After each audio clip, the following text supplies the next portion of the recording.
course contre-la-montre continue à Saint-Martin en campagne. À moins d'une semaine de son inauguration, les différentes équipes s'activent sur le chantier du musée d'histoire de la vie quotidienne. Depuis la dernière venue des caméras d'Atmosphère TV, les travaux ont très bien avancé, à commencer par les aménagements extérieurs. Les travaux des abords du musée ont commencé il y a que quelques semaines, mais ça a été très vite. Donc en fait, ça a commencé par le haut de la rue de l'Ancienne Foire, et ensuite les travaux ont commencé sur le parking à l'arrière du musée. Donc les bordures sont réalisées, il y a un premier revêtement qui a été réalisé.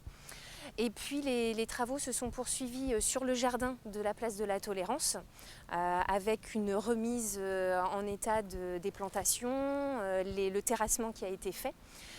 Et puis également, juste devant le musée, on a eu une sorte de damage qui a été fait pour préparer les voies de circulation pour les piétons, et également préparer l'arrêt minute qui prendra place devant le musée et qui permettra aux cars ou aux minibus de déposer les visiteurs. Également, la statue sur la place de la Tolérance a pris un coup de neuf. Elle a été nettoyée et par la suite, les travaux selon les plans d'exécution vont se poursuivre sur le carrefour de la rue de la Mer et de la rue du Val-des-Comtes et vont remonter jusqu'à la bibliothèque, puisqu'il y a quelques places de stationnement prévues également entre la salle des fêtes et la bibliothèque. Oui, il y a pas mal de monde et je pense que c'est pour ça que les travaux vont aussi vite, ce qui est rassurant, ce qu'ils ont pris en compte l'ouverture du musée et donc tout sera prêt pour l'inauguration. À l'intérieur, le musée prend également forme. Les différents objets qui seront exposés sont arrivés dans l'enceinte du bâtiment et prennent progressivement leur place sur les différents supports créés.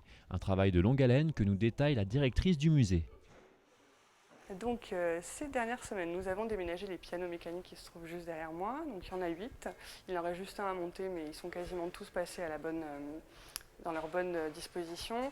Donc depuis le déménagement des pianos, on est en train de déménager tous les objets qui seront présents dans les comptes permanentes pour les mettre sur les meubles et pour les placer sur les socles que les socleurs ont fabriqués durant les 4 dernières semaines. Donc jusqu'à l'ouverture le 15 mai, principalement on va finir de poser les objets sur les meubles. Il y aura tout le travail des graphistes qui vont arriver la semaine prochaine. Donc les graphistes seront là pour poser tous les visuels du musée. Donc, pour faire simple, c'est des grandes cartes postales imprimées qui seront collées sur les murs des socles en fait. Voilà, et ensuite ça va être du peaufinage, de réglage de lumière pour mettre en valeur les objets. Après du nettoyage et après on sera ouvert. L'équipe est à pied d'œuvre de façon très intense depuis un mois parce que le déménagement de 1800 pièces, la pose de 1800 pièces sur des meubles et le soclage de 1800 pièces c'est très très long. Donc là je vous propose d'aller voir le travail des soclats. Étape indispensable dans la présentation et la mise en valeur des objets au sein d'une exposition, le soclage nécessite tout un savoir-faire. Selon sa forme, sa taille ou encore sa façon d'exposition, chaque socle va être minutieusement étudié et créé. Petites explications avec un professionnel. On va voir aujourd'hui l'exemple d'un soclage d'un objet un peu atypique, dans la mesure où l'objet ne se tient pas tout seul. Donc il va falloir le soutenir en une multitude de points. Donc là on présente à blanc pour avoir un petit peu de volume de l'objet. Tu veux le mettre dessus ? Voilà, alors on va le mettre dessus. En fait on a une vitrine assez étroite qui ne fait que 60 cm, donc voilà, on a fait une forme ovoïde sur laquelle l'objet va venir s'insérer. Vas-y. Donc le nœud sur le dernier. C'est là, hein. Ah ouais. Tu tiens ? Oui, je tiens. Vas-y.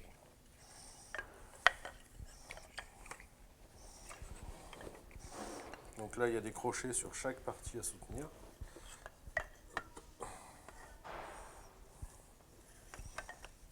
Ça vient s'insérer.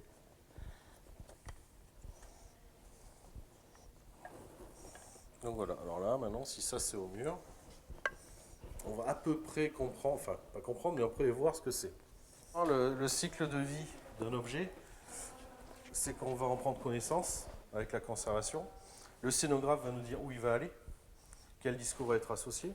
Là, on va décider comment on va le présenter. À plat, en position d'usage, à l'endroit, à l'envers. Ensuite, on commence à réaliser. Donc, on fait la structure métallique, bon, on soude, on forme le métal. Ensuite, on met la finition à base d'acide qui donne une couleur noire patinée qui reflète très peu la lumière. Et ensuite, c'est ciré pour le rendre neutre chimiquement donc pour éviter qu'il rouille. Et ensuite, on met des interfaces. Donc ici, l'interface, c'est un plastique liquide qu'on a peint pour qu'il n'y ait aucune interférence chimique, réaction chimique entre l'objet et le socle. Donc pour ça, il faut bien compter 4 heures de travail, quoi. Et ensuite, il y a la pose. Il faut arriver ici, savoir où on va le mettre, valider, oui, non, droite, gauche, au bas. Voilà. Donc, voilà.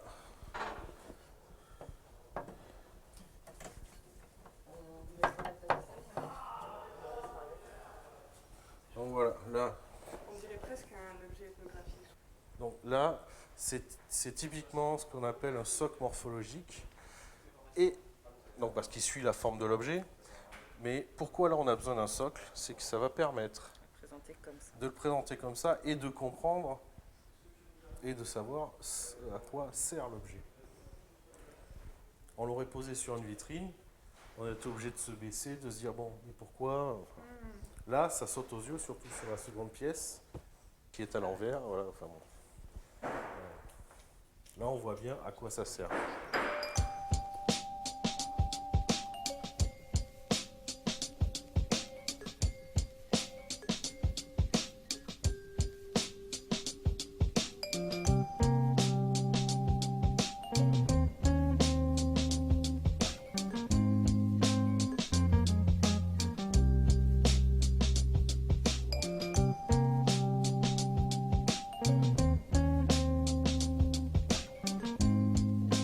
Et afin de promouvoir le travail titanesque de ces équipes et plus généralement le MH vécu en Normandie et même au-delà de ses frontières, Marie-Catherine s'affaire elle aussi. Comment? Explication. Mon travail de chargé de communication consiste à promouvoir au maximum l'ouverture du musée, et cela à travers différents supports, que ce soit la publicité, les partenariats, le travail de presse en coordonnant le travail de l'attaché de presse. Donc tout ça est bien avancé. Nous avons déjà obtenu 2 partenariats, un de France Bleu Haute-Normandie, un de Connaissance des Arts. Les invitations pour l'inauguration partent. Nous attendons la visite de journalistes pour une journée presse qui leur est exclusivement réservée. Et les retours sont plutôt favorables. Il est prévu effectivement une journée, une après-midi porte ouverte, donc où tous les Saint-Martinais pourront venir découvrir leur musée entre 17h et 21h le 15 mai, jour de l'inauguration. Allez, encore un peu de patience, le musée d'histoire de la vie quotidienne sera, sans aucun doute, à la hauteur de l'événement.